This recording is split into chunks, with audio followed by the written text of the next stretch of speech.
नमस्कार दोस्तों, एक बार फिर से आप सभी का स्वागत है। आइए आज का हम लोग का जो टॉपिक है वो है भव्य पोर्टल में ओपीडी मॉड्यूल के बारे में। ओपीडी मॉड्यूल में आज हम लोग सिर्फ और सिर्फ बात करेंगे पेशेंट रजिस्ट्रेशन का। हालांकि ये जो पेशेंट रजिस्ट्रेशन का जो ट्रेंड है इस पे ऑलरेडी बहुत दिनों से काम चल रहा है। बहुत सारे जितने भी ऑपरेटर हैं हमारे रजिस्ट्रेशन में, ओपीडी रजिस्ट्रेशन में, वो पेशेंट रजिस्ट्रेशन मॉड्यूल पे काम भी कर रहे हैं बहुत अच्छे तरीके से। तो हम लोग इस वीडियो में देखेंगे कि पेशेंट रजिस्ट्रेशन कैसे करते हैं। जो भी पेशेंट हमारे यहाँ आते हैं उनका हम लोग रजिस्ट्रेशन कैसे करेंगे। तो इससे पहले आप हमारे चैनल पे यदि नए हैं तो हमारे चैनल को ज़रूर सब्सक्राइब कर लीजिएगा। वीडियो पसंद आए तो लाइक, शेयर और कमेंट करना ना भूलिएगा। तो चलिए आज का वीडियो स्टार्ट करते हैं। हमारे ओपीडी काउंटर पे भीड़ लग चुकी है और हम लोग अब पेशेंट का रजिस्ट्रेशन करना चाह रहे हैं। ठीक है, तो इसके लिए पेशेंट रजिस्ट्रेशन वाले टैब पे क्लिक करेंगे। इस पे क्लिक करने के बाद देखिए बहुत सारा ऑप्शन आ रहा है, बहुत सारे इंडिकेटर हैं जिसको फिल करना है। और जो जो कंपलसरी है उसमें स्टार मार्क्स किया हुआ है रेड कलर का। ठीक है, तो यहाँ पे देखिए सबसे पहले ये डाटा जो है पेशेंट डिटेल, जिसमें कि first name, middle name, last name भरना है, उसका एज भरना है, डेट ऑफ बर्थ भरना है, जेंडर भरना है, मैरिटल स्टेटस भरना है, फादर नेम भरना है।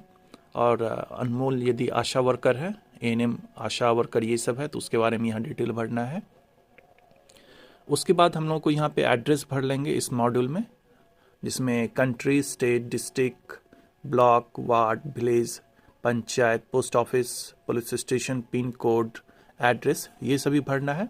और यहाँ पे है कम्युनिकेशन। कम्युनिकेशन में कम्युनिकेशन का मतलब होता है कि आप उससे आगे कैसे संपर्क कीजिएगा। तो इसके लिए दो इंडिकेटर है, ईमेल आईडी है और मोबाइल नंबर है। उसके बाद ओपीडी डिटेल में आएंगे हम लोग, ओपीडी डिटेल का इंडिकेटर भरेंगे। आइडेंटिफिकेशन में यहाँ पे आइडेंटिफिकेशन के लिए इपिक नंबर या फिर वोटर आईडी नंबर जो भी है वो आप यहाँ पे ले सकते हैं। स्कीम यहाँ पे दिया हुआ है कि कौन से स्कीम के अंदर वो पेशेंट आ रहा है, जैसे पीएमजेवाई है, आरबीएसके है, एनसीडीसी बैक है, एचबीएनसी है, पीएमएसए है। तो ये सारा इंडिकेटर है। उसके बाद स्कीम के अनुसार यहाँ पे जो भी है आपका फीस स्ट्रक्चर, जैसे ही उसको सेलेक्ट कीजिएगा ओपीडी डिटेल में तो उसके अनुसार पेमेंट यहाँ पे टोटल जनरेट हो जाएगा और उसके बाद हम लोग इसको सेव कर देंगे। तो ये आपका प्रोसेस है। तो हम क्या कर रहे हैं कि सभी इंडिकेटर को फिल करते हैं। कोई भी एक व्यक्ति का नाम इसमें सारा भरते हैं, आप भी एक बार भरिए।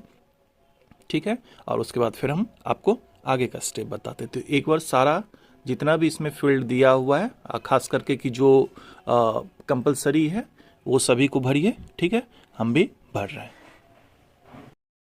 तो यहाँ पे हमने पेशेंट का डिटेल डाल दिया है।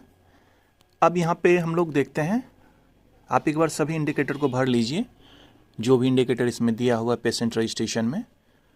जो फील्ड कंपलसरी था हमने उसका भी फिल कर दिया है। ठीक है, जैसे पेशेंट है राधिका कुमारी, एज 45 वर्ष 2 महीने 3 दिन हमने कर दिया इसको। जेंडर में यहाँ देखिए फीमेल है, मैरिटल स्टेटस मैरिड है। उसी तरह से एड्रेस में इसमें हमने सभी को भर दिया है। कम्युनिकेशन आप वहाँ पे भर सकते हैं मोबाइल नंबर देके। तो चलिए अभी यहाँ पे देखते हैं हम लोग ओपीडी डिटेल में। ठीक है, अब यहाँ पे सेलेक्ट करना है, ओपीडी टाइप में सेलेक्ट करना है। जनरल फिजिशियन ओपीडी है, जनरल सर्जरी ओपीडी है। तो अभी तो काउंटर पे जनरल फिजिशियन ओपीडी होगा, या फिर यदि आपके यहाँ pediatric OPD, eye OPD, ENT OPD, orthopedic, dental, leprosy OPD, Ayush OPD, yoga OPD, तो जो भी इसमें आता है कैटेगरी ओपीडी टाइप में वो सेलेक्ट कर लीजिए। जैसे यहाँ पे हम जनरल फिजिशियन ओपीडी सेलेक्ट करते हैं। डॉक्टर में यहाँ पे आएगा। ठीक है, जो भी डॉक्टर हैं उनका नाम यहाँ पे सेलेक्ट कीजिए। फिर आएगा फी स्ट्रक्चर। फी स्ट्रक्चर में यदि हम लोग जनरल रखेंगे तो देखिए जनरल के लिए यहाँ पे आ गया पेमेंट 2 RS 2। ठीक है, लेस देन यदि 1 ईयर है तो कोई भी यहाँ पे उनको पेमेंट नहीं लगता है। तो ये आप फी स्ट्रक्चर सेलेक्ट कर लीजिए। यदि RBS के पेशेंट है तब भी देखिए कोई यहाँ पे इनको फ़ी नहीं लग रहा है। तो ये आप देख लीजिए कि फी स्ट्रक्चर उनका किस कैटेगरी में आ रहे हैं वो, ठीक है। तो अभी हम लोग रखते हैं जनरल। अब यहाँ पे जनरल में इसका पेमेंट यहाँ पे डिक्लेयर हो गया। यदि इस पर क्लिक कर दीजिएगा, आई हैव कलेक्टेड पेमेंट वाले पे टिक कर दीजिएगा, तो माना जाएगा कि आपने उससे पेमेंट ले लिया है। यदि आप कोई वो पेशेंट किसी स्कीम के अंदर आ रहा है तो आप यहाँ पे उसको, जैसे कोई भी पेशेंट पीएमजेएवाई योजना जो है उसके अंदर आता है, या पीएमएसए के अंदर कोई लाभार्थी आ रही है, तो ये आप स्कीम यहाँ पे सेलेक्ट कर सकते हैं, ठीक है। यहाँ पे एक है इज एमएलसी, इस पे यदि क्लिक करेंगे तो ये आपका मेडिकल लीगल केस के अंतर्गत जो भी पेशेंट, कोई भी पेशेंट आता है जिसका इंजरी बनना रहता है, किसी तरह का एफआईआर है, तो उसके अंतर्गत यदि आता है वो, तो यहाँ पे इज एमएलसी भरेंगे, एमएलसी नंबर भरेंगे, पुलिस स्टेशन नेम, जो कि जैसे ही एमएलसी वाला केस होगा, ठीक है, मेडिकल लीगल केस आता है, तो कैटेगरी इसमें बहुत सारा है जिसको आपको सेलेक्ट करना रहता है, ठीक है। तो देख लीजिएगा कि एफआईआर का डेट क्या है, टाइम क्या है, स्पेशल नोट्स यदि कोई डॉक्टर साहब लिख रहे हैं तो वो सारा यहाँ पे भरा जाएगा, कब, यदि वो एमएलसी वाला केस होगा, ठीक है। इसके बाद हम लोग क्या करेंगे, इसको सेव कर देंगे। सेव करने के बाद आपका यहाँ पे चूँकि प्रिंटर नहीं अटैच है इसी वजह से इस तरह से दिखा रहा है, आप यहाँ पे आपका वो सेव हो जाएगा, और उसका जो कनेक्ट नहीं होने की वजह से वो एरर दिया था, तो यहाँ पे डॉक्टर का जो प्रिस्क्रिप्शन है वो जनरेट हो जाता है, उस जो भी हमने पेशेंट का रजिस्ट्रेशन किया है उसका, ये इसका फॉर्मेट है, प्रिस्क्राइब्ड फॉर्मेट यही है। तो इसके बारे में तो सभी ऑपरेटर को मालूम है ही पहले से, चूँकि बहुत दिन से ये चल रहा है, तो इसके बारे में हम लोग अब ज़्यादा डिस्कस नहीं करेंगे। बैक टू हम लोग चलते हैं, पेशेंट रजिस्ट्रेशन मीनू, कुछ मीनू है उसके बारे में हम लोग जान लेते हैं कि किस मीनू के अंदर क्या क्या वर्क होता है, ठीक है। जब हम लोग पेशेंट रजिस्ट्रेशन के अंतर्गत आते हैं तो यहाँ पे देखिए कि जो सबसे क्रिएट आभा के नीचे में जो है यहाँ पे ये सर्च वाला बटन है, ठीक है। ये जो 3 लाइन वाला है इस पे यदि आप क्लिक करते हैं तो जो ओपीडी रिकमेंडेशन होता है, सिफारिश जो किया जाता है, वो वाला यहाँ पे जनरेट होगा कि उसका स्टेटस क्या है, पेंडिंग में है या फिर शेड्यूल्ड है या फिर कैंसिल हो चुका है, वो चीज़ है यहाँ पे।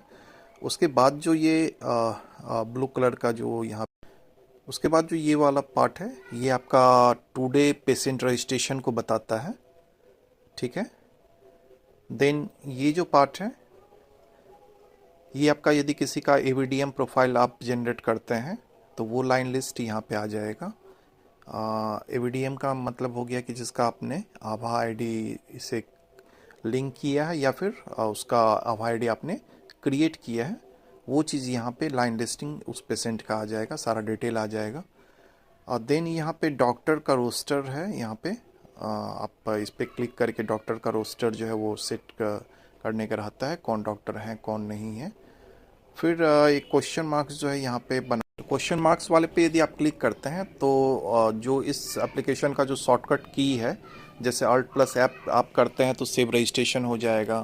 सेलेक्ट पेशेंट ब्लॉक सेलेक्ट करना है तो अल्ट प्लस बी करेंगे, सेलेक्ट पेशेंट एड्रेस करना है तो अल्ट प्लस ई करेंगे, सेलेक्ट ओपीडी टाइप करना है तो अल्ट प्लस ओ करेंगे, सेलेक्ट डॉक्टर के लिए अल्ट प्लस डी भी यदि आप प्रेस करते हैं तो वो डॉक्टर आप सेलेक्ट कर सकते हैं। Start new registration after save alt plus I है, सर्च पेशेंट के लिए अल्ट प्लस एफ है।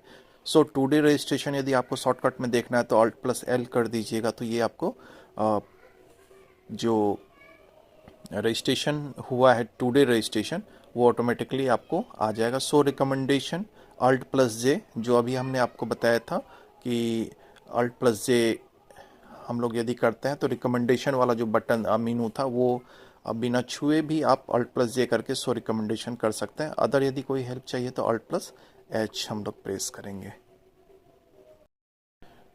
तो पेशेंट रजिस्ट्रेशन में यही सारे इंडिकेटर थे जिसके बारे में आपको जानना था, तो इस पे आप अच्छे से काम कर ही रहे हैं। तो इस वीडियो को हम यहीं पे एंड करते हैं। अब हम लोग आगे देखेंगे कि कैसे नर्सिंग वाला जो पार्ट है, नर्स ओपीडी क्यू, उसके बारे में हम लोग अगले वीडियो पे विस्तृत रूप से चर्चा करेंगे। तो ये ऑपरेटर के लिए जो पार्ट था ओपीडी रजिस्ट्रेशन काउंटर वाला जो ऑपरेटर है उनके लिए जो पार्ट था वो आपका रजिस्ट्रेशन का पार्ट यहाँ पे ख़त्म होता है। और उसके बाद जो वर्क स्टार्ट होगा वो हो जाएगा नर्स ओपीडी क्यू। तो नर्स ओपीडी क्यू का वीडियो देखने के लिए आप कुछ घंटे इंतज़ार कीजिए, हम दूसरा वीडियो जल्दी ही अपलोड करेंगे। तब तक के लिए धन्यवाद।